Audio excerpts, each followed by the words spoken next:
Paige, have you ever been maybe kept up at night by just a little idea that you're like, man, maybe I want to try doing that, and it just kind of grows and grows, and you can't fight that feeling until you actually you just have to do it? Oh yeah, I've been there. Yeah, a couple times. Well, somebody else has done that on Delmarva, and this was a pretty incredible idea, and I'm so glad that we've got her on the CoastLife couch today. Laura Scharle is joining us. Welcome. Thanks for having me. Thanks for joining us, especially, so you had one of these ideas that kind of just kept you up until you made it part of your life goals. Tell us about what you have just accomplished. So back in 2012, I came up with this crazy idea to paddle around the whole Delmarva Peninsula in my kayak. Not all at once, just in little pieces as I could.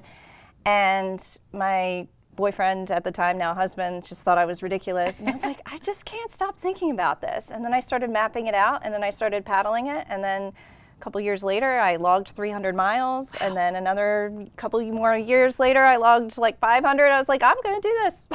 Wow. That's awesome. And I think it's really inspirational because, I mean, to that goal in particular, I think paddling all around the Delmarva Peninsula, there's so many kayakers and canoers and people that love paddling the ecosystems that we have here. So I feel like that's such a relevant goal, I guess. It is. It is definitely. Do you know how many miles it was all the way around?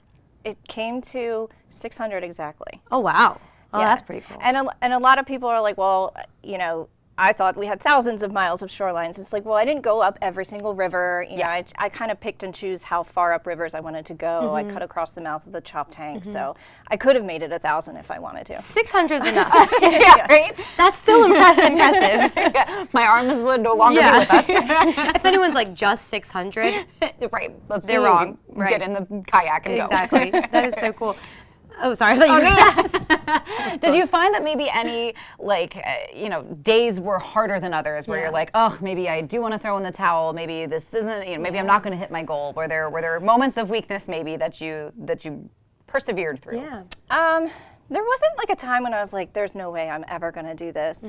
I mean, like the year that I had a baby, I logged like 10 miles that year. So, you know, there were years when I was just like, any miles. Maybe, we'll see.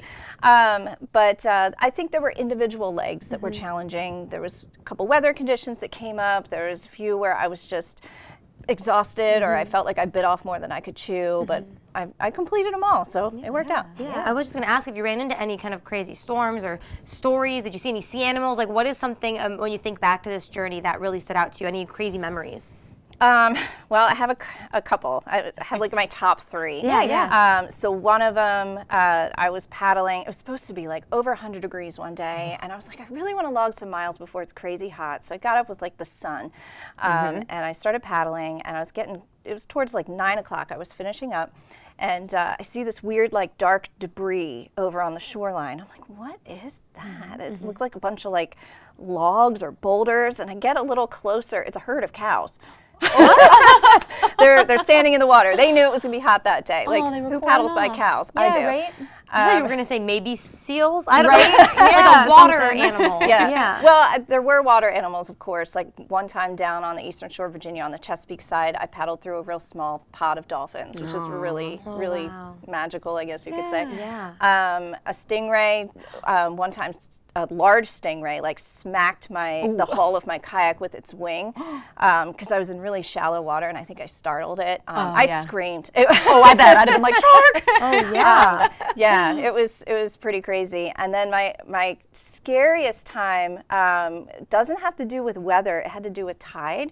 I've learned a lot over the last 11 years about like reading marine forecasts and wind directions and tide charts. And I was paddling in an area that I should have read a tide chart, and I didn't. Or I didn't think it would affect me because my kayak only draws like 4 inches of water, so it didn't matter if it was low tide, but it did.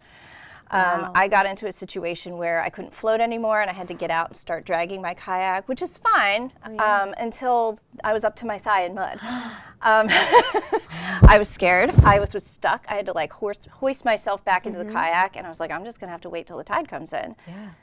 Or I had a VHF radio. I nearly called the Coast Guard. I don't blame you. I mean, yeah. But I was able to kind of shimmy myself across the mud for like a couple hundred yards until I got into navigable water again. But it was, Oh my it was gosh. really scary. That And it was really sounds hot. I was being attacked by flies, and I was 7 weeks pregnant at the time. No. Nope. I'd have been All calling by the Coast myself. Guard immediately.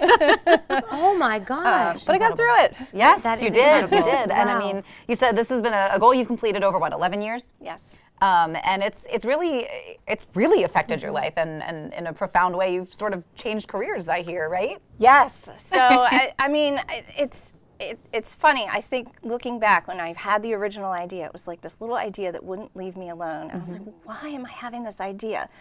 Well, one thing led to another. My kayaking really got me to meet different people, and I landed this awesome contract with VirginiaWaterTrails.org, and they paid me to go kayaking and take pictures, and like one thing led to another. I got some more clients, and February of last year, I actually left my 15-year career with state parks to do ecotourism marketing. Wow. Incredible. So yeah, listen to those little nagging Yes. thoughts in your mind, because they mean something later on down the line. Yeah, I think you're going to inspire a lot of people.